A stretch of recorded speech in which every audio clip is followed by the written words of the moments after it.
Untuk zakat pertanian tanaman tebu, pengairan dari air hujan sedang perlu perawatan dan pemupukan yang menggunakan tenaga dan biaya.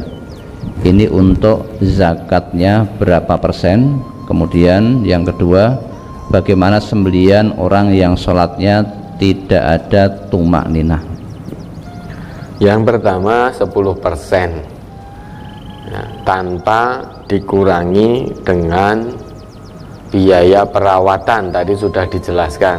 Pokoknya dari total hasil panen keluarkan 10%-nya. Kemudian yang kedua, sembelian orang Islam yang sholatnya tidak tumak ninah, bagaimana? Halal. Halal lah, tidak tumak ninahnya bagaimana? Jangan-jangan tidak tumak ninahnya sholatnya bolong-bolong, sehari hanya 2 kali mengerjakan sholatnya, tidak 5 waktu. Atau ketika sholat, di tengah sholat pikirannya kemana-mana, tidak fokus kepada Allah, namun ingat kemana-mana, sing eling inilah eling itulah ketika sholat. Nah itu bagaimana? Ya, sembeliannya tetap halal. Maka sholat itu perlu dipahami. Sholat itu puncak zikrullah seorang hamba. Tidak ada perbuatan baik yang baiknya lebih daripada sholat. Wala dzikrullahi akbar. Sholat itu puncak kebaikan, puncak zikrullah itu ya sholat. Hakikatnya sholat itu kita sedang menjalin komunikasi dengan Allah, berinteraksi dengan Allah. Maka untuk bisa khusyuk sholat kita dimulai sejak dari persiapannya.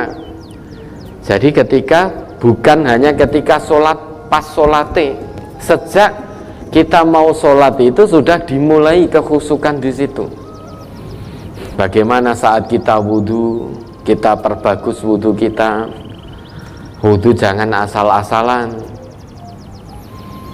ya, batasan-batasan yang sudah Rasul tuntunkan, Allah tetapkan, maka dalam wudhu kita perhatikan. Wudhu jangan kesusu. Dalam wudhu pun kita sudah harus tumak ninah, tenang, tidak tergesa-gesa. Selesai wudhu kita berdoa, jangan langsung kelebat gitu, kelebat terus melayu masuk masjid, bisa potensi besar sholat tidak bisa khusyuk. Nah, wudhu kemudian masuk atau pergi ke masjid dengan keadaan tenang, bisakinah wal waqar.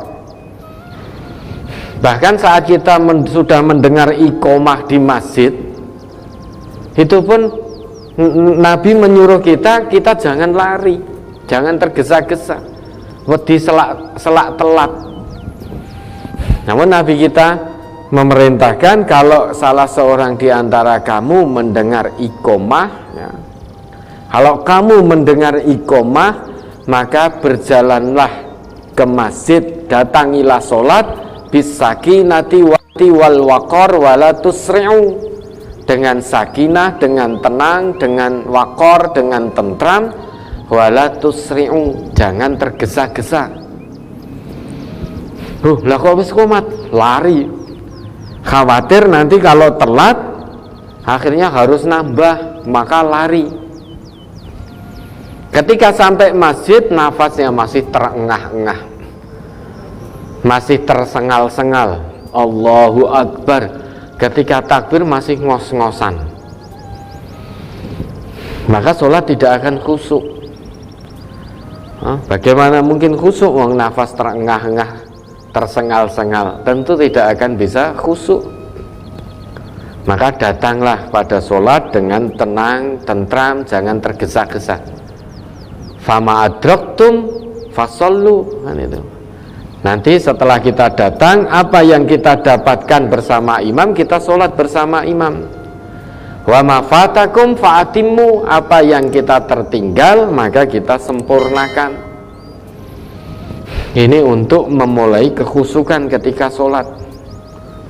Jadi tidak pas sholatnya saja, namun dimulai dari persiapannya, termasuk untuk membantu kekhusyukan kita dalam sholat. Saat kita sholat, perintah Allah, khudzu zinatakum 'inda kulli masjidin. Jadi kita pakai pakaian yang terbaik, terbagus. Bagus bukan berarti harus mahal, bagus bukan berarti harus bermerek, harus branded, bukan. Ya, pakaian yang suci, bersih, bagus. Lawang kita ketika mau menghadap kedatangan tamu pejabat saja kita bingung milih pakaian. Kalau tidak ada, beli yang baru, beli yang mahal. Supaya apa? Biar patut, karena akan bertamu atau mau didatangi oleh pejabat. Pejabat itu juga manusia biasa, belum tentu para pejabat itu di sisi Allah ketakwaannya lebih daripada kita, belum tentu. Itu saja kita bingung milih pakaian yang bagus, meski sebetulnya masih bagus, namun itu karena lama, pakaian lama itu yo banyak yang ora tetek untuk memakai itu, nemoni pejabat atau bertamu ke pejabat. Pilih pakaian bagus, bahkan banyak pula pilih branded yang mahal. Kalau tidak mahal engko ora wangun, ora patut linggih jajir pejabat, ora patut ditonton.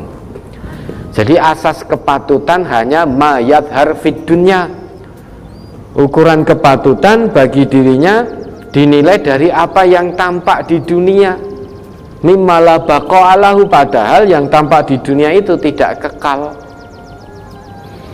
Nah, namun banyak dari kita ya yang seperti itu. Saat sholat, saat sholat adalah sholat tidak ketemu siapa-siapa, padahal ketemu Allah itu sholat.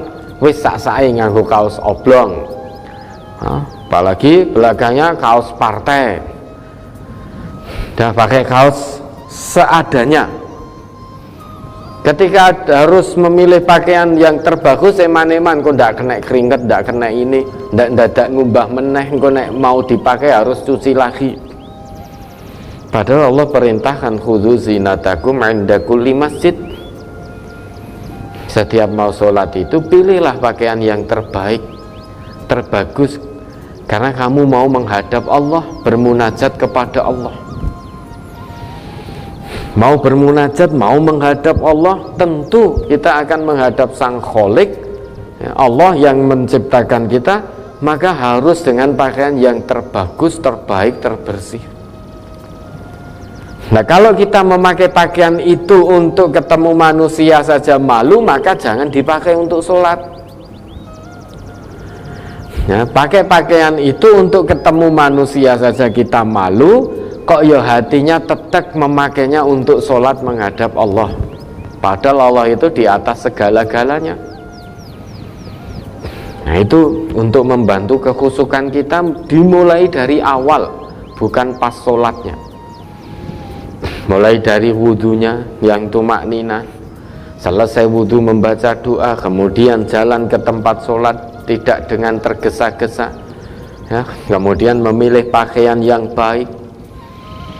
Kemudian ketika sholat, ya, ketika sholat fokus kepada bacaan sholatnya, karena Nabi kita ngendika innal musalliya yunaji rabbahu. Sesungguhnya orang yang sholat itu dia sedang bermunajat kepada Rabbnya. Fal yangdur bima yunajihi bihi. Maka hendaknya orang sholat itu fokus memperhatikan apa yang sedang ia munajatkan kepada Rabbnya. Perhatikan bacaannya. Maka bacanya jangan cepat-cepat, jangan serampangan, keseret-seret, jangan. Nah, itu tidak akan fokus. Kalau begitu tidak akan khusyuk, tidak akan bisa tumakninah. Maka sholat itu bacaannya diperhatikan. Misalkan Fatihahnya Alhamdulillahirabbil alamin. Pahami makna dari Fatihah itu apa, dari Alhamdulillah itu apa. Jangan hanya serampangan asal-asalan. Kalau hanya asal-asalan, ya itu formalitas saja, nggak ngerti apa yang dimunajatkan kepada Rabb-nya.